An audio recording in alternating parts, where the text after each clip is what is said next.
ഒരാഴ്ച നീണ്ട അതിശക്തമായ പ്രചാരണ പ്രവർത്തനങ്ങൾ. സാധാരണ നിലയിൽ ഉള്ള പ്രചാരണത്തിനുള്ള സമയം ഇത്തവണ ഉണ്ടായിരുന്നില്ല. പക്ഷേ അതിനെ മറികടക്കുന്ന നിലയിൽ കാടടച്ചുള്ള പ്രചാരണമായിരുന്നു അല്ലേ? ഒരുപാട് വിഷയങ്ങൾ ഇതിന്റെ ഇടയ്ക്ക് ഉണ്ടായി, വലിയ ചർച്ചകൾ ഉണ്ടായിരുന്നു, വികസനം ചർച്ചയായി, വിവാദം ചർച്ചയായി. ഇതിനൊക്കെ ഒടുവിൽ കേരളം ഇനി പോളിംഗ് ബൂത്തിലേക്ക് എത്താൻ മിനിറ്റുകൾ മാത്രമാണ് ശേഷിക്കുന്നത്. 7 മണി മുതൽ വോട്ടെടുപ്പ് ആരംഭിക്കുന്നു അല്ലേ? അതെ, 2,71,00,000-ലേറെ വോട്ടേഴ്സാണ് വിധിയെഴുതാൻ തയ്യാറായി നിൽക്കുന്നത്. 883 സ്ഥാനാർത്ഥികളാണ് ഇക്കുറി തെരഞ്ഞെടുപ്പിൽ മത്സരിക്കുന്നത്. രാവിലെ 7 മുതൽ വൈകിട്ട് 6 വരെയാണ് പോളിംഗ്. മോക്ക് പോളിംഗ് ആരംഭിക്കുകയും ചെയ്തിട്ടുണ്ട്. അപ്പോൾ വിവരങ്ങൾ നോക്കാം. ഗോകുൽ കെ വേണുഗോപാൽ ചേരുന്നുണ്ട്, ഒപ്പം തന്നെ ആർ ശ്രീജിത്ത് ഉണ്ട്, ഷഫീദ് റാവുത്തറുണ്ട്, അങ്ങനെ വിപിൻ സി വിജയനുണ്ട്. നമ്മളുടെ പ്രതിനിധികൾ എല്ലാവരും എല്ലായിടങ്ങളിലും തയ്യാറാണ്. അപ്പോൾ നമുക്ക് ആദ്യം ഗോകുലിലേക്ക് പോകാം. ഗോകുൽ പറയൂ. ഗോകുലുള്ളത് CKMM ALP സ്കൂളിലാണ്, പാണക്കാടാണ് ഉള്ളത്. ഗോകുൽ, ഇനി മിനിറ്റുകൾ മാത്രമാണ് ശേഷിക്കുന്നത്. 7 മണി മുതൽ പോളിംഗ് ആരംഭിക്കുമ്പോൾ സ്വാഭാവികമായും ഈ ചൂടൊക്കെ ഉള്ളത് കൊണ്ട് രാവിലെ മുതൽ തന്നെ ആളുകൾ എത്തിച്ചേരാനുള്ള സാധ്യതയുണ്ട്.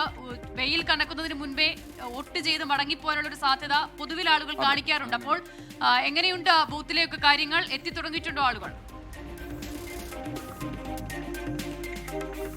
അസിത ജി കെ, ഗുഡ് മോർണിംഗ്. ഇപ്പോൾ ഇവിടെ ആളുകൾ എത്തിയിട്ടില്ല. മോക്ക് പോളിംഗ് പുരോഗമിക്കുകയാണ്. നമുക്ക് ദൃശ്യങ്ങളിൽ കാണാൻ സാധിക്കും. 5:30 തന്നെ മോക്ക് പോളിംഗ് ആരംഭിച്ചിരുന്നു. നമ്മളിപ്പോൾ നിൽക്കുന്നത് CKM MALP സ്കൂൾ പാണക്കാടാണ്. ഇവിടെ മലപ്പുറം മണ്ഡലത്തിലെ 127, 128, 129, 130 അങ്ങനെ 4 ബൂത്തുകളാണ് ഇവിടെ ക്രമീകരിച്ചിട്ടുള്ളത്. പാണക്കാട് സാദിഖ് അലി ശിഹാബ് തങ്ങളും മലപ്പുറം മണ്ഡലത്തിലെ UDF സ്ഥാനാർത്ഥി PK കുഞ്ഞാലിക്കുട്ടി ഉൾപ്പെടെയുള്ള ആളുകൾ ഈ സ്കൂളിലാണ് വന്ന് വോട്ട് ചെയ്യുന്നത്. പറയുന്നത് പോലെ തന്നെ മലപ്പുറം ജില്ല എന്ന് പറയുന്നത് സംസ്ഥാനത്തെ ഏറ്റവും കൂടുതൽ നിയമസഭാ മണ്ഡലങ്ങളുള്ള ജില്ലയാണ്. 16 നിയമസഭാ മണ്ഡലങ്ങളുണ്ട്. അതിൽ 15 എണ്ണത്തിൽ തന്നെ 2 ലക്ഷത്തിലധികം വോട്ടർമാരുമുണ്ട്. ഏറനാട് മാത്രം 2,55,000-ലധികം വോട്ടർമാരുള്ള ഒരു നിയമസഭാ മണ്ഡലം കൂടി ഇതിലുണ്ട്. ഇവിടെ ക്രമീകരണങ്ങളൊക്കെ ഏറെക്കുറെ പൂർത്തിയായിരിക്കുന്നു. മറ്റ് പ്രശ്നങ്ങളൊന്നും, സാങ്കേതിക പ്രശ്നങ്ങളൊന്നും ഇതുവരെ എവിടെയും അഡ്രസ് ചെയ്യപ്പെട്ടിട്ടില്ല. മറ്റ് വിഷയങ്ങളൊന്നുമില്ല. ഈ രീതിയിൽ പോവുകയാണെങ്കിൽ കൃത്യം 7 മണിക്ക് തന്നെ ഇവിടെ പോളിംഗ് ആരംഭിക്കുമെന്ന് തന്നെയാണ് നമ്മളിപ്പോൾ മനസ്സിലാക്കുന്നത്. നമുക്ക് ഈ ബൂത്തിന്റെ പുറത്തേക്ക് വന്നു കഴിഞ്ഞാൽ ഇവിടെയും ദൃശ്യങ്ങളിൽ കാണാൻ സാധിക്കും. ഇതാ സ്ഥാനാർത്ഥികളുടെ പേരൊക്കെ എഴുതിയ ലിസ്റ്റുകൾ കാണാൻ വേണ്ടി സാധിക്കും. തെരഞ്ഞെടുപ്പ് കമ്മീഷന്റെ ചില നിർദ്ദേശപ്രകാരമുള്ള ചില നിർദ്ദേശങ്ങളും കാര്യങ്ങളും ഒക്കെ ഇവിടെ പതിപ്പിച്ചത് കാണാൻ വേണ്ടി സാധിക്കും. മലപ്പുറം മണ്ഡലത്തിൽ 8 സ്ഥാനാർത്ഥികളാണുള്ളത്. 8 സ്ഥാനാർത്ഥികളും അവരുടെ ചിഹ്നങ്ങളും അവരുടെ അഡ്രസ്സും കാര്യങ്ങളും ഒക്കെ എഴുതിയ വിശദമായ വിവരങ്ങളൊക്കെ ഇവിടെ ഒട്ടിച്ചിട്ടുണ്ട്.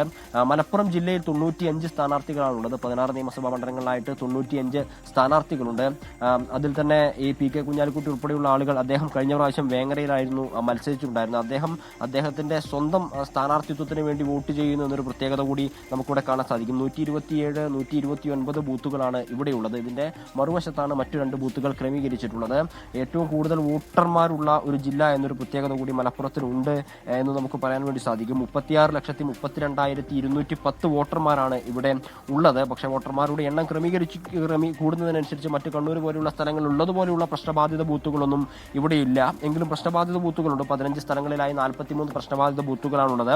സേനാവിന്യാസമൊക്കെ ശക്തമാണ്. 4,729 സേനാംഗങ്ങളെയാണ് വിവിധ ആവശ്യങ്ങൾക്ക് വേണ്ടി ഉപയോഗിച്ചിട്ടുള്ളത്. കേന്ദ്ര സേന ഉൾപ്പെടെയുള്ള ആളുകളുടെ സഹായം തേടിയിട്ടുണ്ട്. മറ്റ് സംസ്ഥാന സർക്കാരുകളുടെ സേനകളുടെ സഹായവും ഒക്കെ തേടിയിട്ടുണ്ട്. വൈകിട്ട് 6 വരെ, 7 മണി മുതൽ വൈകിട്ട് 6 മണി വരെയുള്ള സമയത്താണ് പോളിംഗ് നടക്കുക. എല്ലായിടത്തും ഉള്ളതുപോലെ തന്നെ ആ രീതിയിൽ നടക്കും. ഇവിടെ മറ്റു പ്രശ്നങ്ങളൊന്നുമില്ല. ഈ പറഞ്ഞതുപോലെ സ്ഥാനാർത്ഥികളുടെ ഗൂഗിൾ CKMM ALP സ്കൂൾ പാണക്കാട്ട് നിന്നാണ് ഗൂഗിൾ വിവരങ്ങൾ നൽകിയത്. അസിത, ഇതിലൊരു പ്രധാനപ്പെട്ട കാര്യം, ഏറ്റവും കൂടുതൽ വോട്ടേഴ്സ് ഉള്ള ജില്ലയാണ് മലപ്പുറം. ഏറ്റവും കൂടുതൽ വോട്ടർമാരുള്ള ബൂത്ത് തിരൂരിലേതുമാണ്.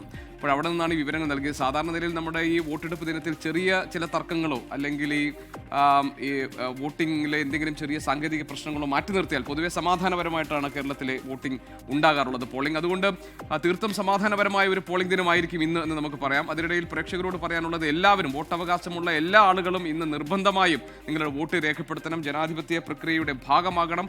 അതിന് ഒരു തരത്തിലും ഒരു കാര്യങ്ങളും അതിന് തടസ്സമാകാതിരിക്കട്ടെ. ആർ ശ്രീജിത്ത് നമ്മളോടൊപ്പം ചേരുന്നുണ്ട്, തിരുവനന്തപുരം വട്ടിയൂർക്കാവിൽ നിന്ന്. ശ്രീജിത്ത്, തിരുവനന്തപുരം ജില്ലയിൽ പോളിംഗ്, ഇപ്പോൾ മോക്ക് പോളിംഗ്, ഈ സജ്ജീകരിച്ചിരിക്കുന്ന പോളിംഗ് ബൂത്തുകളിലെ മോക്ക് പോളിംഗ് പ്രൊസീജിയേഴ്സ് ഒക്കെ പൂർത്തിയായോ? വട്ടിയൂർക്കാവ് ഈ കേരളം ശ്രദ്ധിക്കുന്ന ഒരു മണ്ഡലമാണ്. ശക്തമായ ത്രികോണ പോരാട്ടം നടക്കുന്ന മണ്ഡലങ്ങളിൽ ഒന്നാണ് തിരുവനന്തപുരത്തെ വട്ടിയൂർക്കാവ്. ശ്രീജിത്ത്, എന്താണ് അവിടെ നിന്നുള്ള വിവരങ്ങൾ?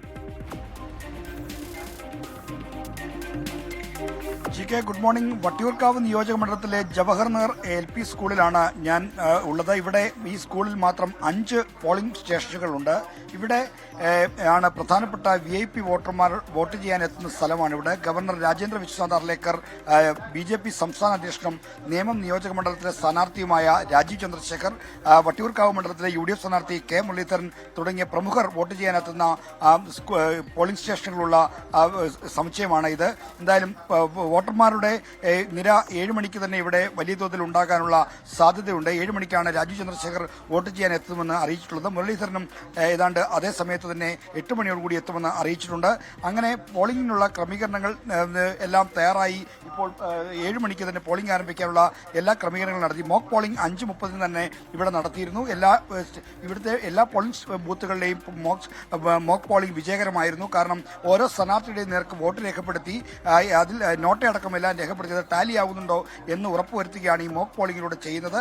അങ്ങനെ ഈ രാഷ്ട്രീയ പാർട്ടികളുടെ ഏജന്റുമാർ, ബൂത്ത് ഏജന്റുമാരുടെ സാന്നിധ്യത്തിലാണ് ഇത്തരം ഈ മോക്ക് പോളിംഗ് നടന്നത്. ആ മോക്ക് പോളിംഗുകൾ പൂർത്തിയാക്കി എല്ലായിടത്തും ഈ വോട്ടിംഗ് യന്ത്രത്തിന്റെ പ്രവർത്തനക്ഷമത മറ്റും പരിശോധിച്ചു. അങ്ങനെ ഉറപ്പുവരുത്തിയിട്ടുണ്ട്.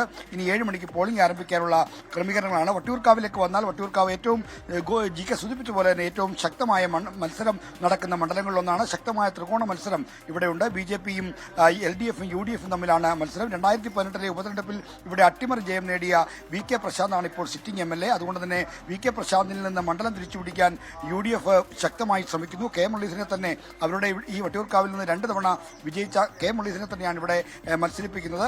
R ശ്രീലേഖ BJPയുടെ പുതിയ നേതൃനിരയിലേക്ക് വന്ന ആളാണ്, മുൻ DGPയാണ്. അപ്പോൾ അവരിലൂടെ BJPക്ക് കൂടി നിർണായകമായ വോട്ട് ബാങ്കുള്ള വട്ടിയൂർക്കാവിൽ വിജയം നേടാൻ കഴിയുമെന്ന് BJPയും പ്രതീക്ഷിക്കുന്നു. മൊത്തം 8 സ്ഥാനാർത്ഥികളാണ് ഇവിടെ ഈ നിയോജക മണ്ഡലത്തിൽ മത്സരിക്കുന്നത്. അങ്ങനെ ഈ 2 പ്രശാന്തിനും മുരളീധരനും ഓരോ അപരന്മാർ കൂടിയുണ്ട്. അവരുടെ എല്ലാം പേരുകൾ ഈ പോളിംഗ് ബൂത്തിൽ സജ്ജീകരിച്ചിരിക്കുന്ന electronic voting യന്ത്രത്തിലുണ്ട്.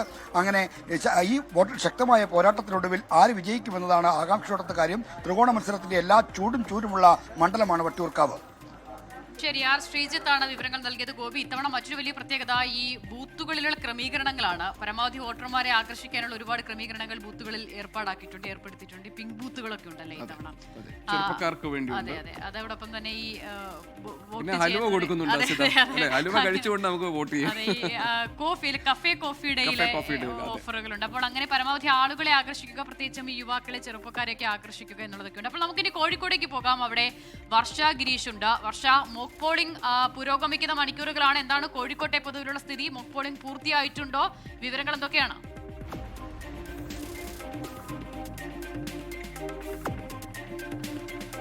Good morning Asitha GK. നമ്മളിപ്പോൾ ഉള്ളത് നടക്കാവ് ഗേൾസ് സ്കൂളിലാണ്. ഇവിടെ മോക്ക് പോളിംഗ് ആരംഭിച്ചു. ഇത് 58ാം പോളിംഗ് സ്റ്റേഷനാണ്. ഗവൺമെന്റ് ഗേൾസ് VHS സ്കൂളാണ്. ഇവിടെ കോഴിക്കോട് നോർത്താണ് വരുന്നത്. അവിടെ 58ാം ബൂത്തിലാണ് ഇപ്പോൾ നമ്മളുള്ളത്. ഇവിടെ നമ്മൾ കാണുന്ന ദൃശ്യങ്ങൾ ഇപ്പോൾ മോക്ക് പോളിംഗ് പുരോഗമിച്ചുകൊണ്ടിരിക്കുന്നതാണ്. കോഴിക്കോട് നോർത്ത് സംബന്ധിച്ച് നമുക്കറിയാം, ഇത്തവണ ടൈറ്റ് മത്സരം നടക്കുന്നൊരിടമാണ്. അതുകൊണ്ട് തന്നെ പരമാവധി വോട്ടർമാരെ ഇവിടെ എത്തിക്കാൻ വേണ്ടി സ്ഥാനാർത്ഥികളെല്ലാം ശ്രമിക്കുമെന്നുള്ളതാണ്. ഇവിടെ ഈ കോഴിക്കോട് ജില്ലയിൽ ആകെയുള്ളത് 26,68,817 വോട്ടർമാരാണ്. 100 സ്ഥാനാർത്ഥികളും ഇവിടെയുണ്ട്. എന്തായാലും പരമാവധി വോട്ടർമാരെ രാവിലെ മുതൽ തന്നെ ഇവിടെ എത്തിക്കാനുള്ള ശ്രമത്തിലാണ് സ്ഥാനാർത്ഥികളെല്ലാം. ഞാൻ മുമ്പ് സൂചിപ്പിച്ച പോലെ കടുത്ത ടൈറ്റ് മത്സരമാണ് ഇത്തവണ ഇവിടെ നടക്കുന്നത്. അതിൽ ഏറ്റവും പ്രധാനപ്പെട്ട കാരണം തദ്ദേശ തെരഞ്ഞെടുപ്പിലെ ഫലം തന്നെയാണ്. തദ്ദേശ തെരഞ്ഞെടുപ്പോടുകൂടി BJP കൂടുതൽ പ്രാധാന്യമുള്ള ഇടമായി കോഴിക്കോട് നോർത്ത് മാറിയിരിക്കുന്നു എന്നുള്ളതാണ്. ഇവിടെ BJPക്ക് വേണ്ടി മത്സരിക്കുന്നത് നവ്യ ഹരിദാസ് ആണ്. മഹിളാ മോർച്ച സംസ്ഥാന അധ്യക്ഷ കൂടിയായിട്ടുള്ള നവ്യ ഹരിദാസ് ആണ് ഇവിടെ മത്സരിക്കുന്നത്. സിറ്റിംഗ് MLA ആയിട്ടുള്ള തോട്ടത്തിൽ രവീന്ദ്രനാണ് LDFന്റെ സ്ഥാനാർത്ഥി. Advocate KPCC general secretary advocate K ജയന്താണ് UDFന് വേണ്ടി മത്സരിക്കുന്നത്. എന്തുകൊണ്ടും ഇവിടെ UDF LDF മാറി വരുന്നൊരു സാഹചര്യമാണ് ഉണ്ടായിരുന്നത്. എന്നാൽ ഇത്തവണ BJPക്ക് വ്യക്തമായ പ്രാതിനിധ്യം ഉണ്ടാകുമെന്നുള്ള വിശ്വാസത്തിലാണ് അവരും ഉള്ളത്. നമ്മളിപ്പോൾ കാണുന്നത് ഇവിടെ ഈ സ്ഥാനാർത്ഥികളുടെ ലിസ്റ്റാണ്. ആകെ 10 സ്ഥാനാർത്ഥികളാണ് കോഴിക്കോട് നോർത്തിൽ മത്സരിക്കുന്നത്. ഇതിൽ K ജയന്തിന് 1 അപരനും തോട്ടത്തിൽ രവീന്ദ്രന് 3 അപരനുമാണ് നമ്മൾ കാണുന്നത്. നവ്യദാസിൽ നിലവിൽ അപരന്മാരാരുമില്ല. അതുകൊണ്ട് തന്നെ എത്രമാത്രം ഈ ഒരു പോളിംഗ് ഇതിനെ ബാധിക്കും എന്നുള്ള കാര്യങ്ങളെല്ലാം വ്യക്തമാകേണ്ടതുണ്ട്. നിലവിൽ ഇപ്പോൾ ഇവിടെ മോക്ക് പോളിംഗ് പുരോഗമിച്ചുകൊണ്ടിരിക്കുകയാണ്. നമ്മൾ രാവിലെ വന്നപ്പോൾ മുതൽ തന്നെ, അതായത് നമ്മൾ 5 മണിയോട് കൂടി തന്നെ സ്റ്റേഷനിൽ എത്തിയിരുന്നു. 5:30 പോളിംഗ് ആരംഭിച്ചത്. അപ്പോൾ തന്നെ വന്ന് നിൽക്കുന്ന ഒരു ചേട്ടനുണ്ട് ഇവിടെ, രാവിലെ തന്നെ എത്തിയിട്ടുണ്ട്. ചേട്ടാ, എല്ലാ തവണ ഇങ്ങനെ തന്നെയാണ് വരാറ്? എല്ലാ ഇലക്ഷനും ഇങ്ങനെ തന്നെ വരിക. രാവിലെ ഒന്ന് വോട്ട് ചെയ്യുന്ന കാരണം? രാവിലെ തന്നെ വോട്ട് ചെയ്താൽ ജോലി കഴിഞ്ഞല്ലോ. ചൂടൊക്കെയാണോ? ചൂട് കുറവാ. ഓക്കെ. അപ്പോൾ എന്തായാലും രാവിലെ തന്നെ ഇതുപോലെ തന്നെ പല ആളുകളും ഇവിടെ എത്തിച്ചേരുന്നുണ്ട്.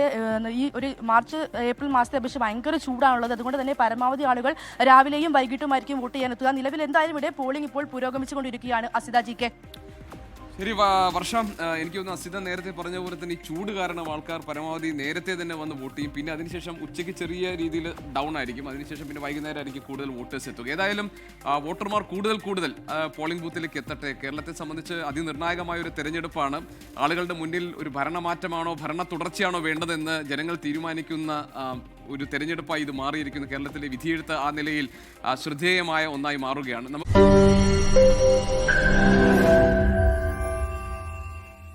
ലോകത്തെവിടെയായാലും ഏത് സമയത്തും 24 വാർത്തകളും ഓഗ്മെന്റഡ് റിയാലിറ്റി പാക്കേജുകളും എക്സ്പ്ലെയിനറുകളും വിശദമായി കാണാൻ ഞങ്ങളുടെ യൂട്യൂബ് ചാനൽ നിങ്ങൾക്ക് സബ്സ്ക്രൈബ് ചെയ്യാം.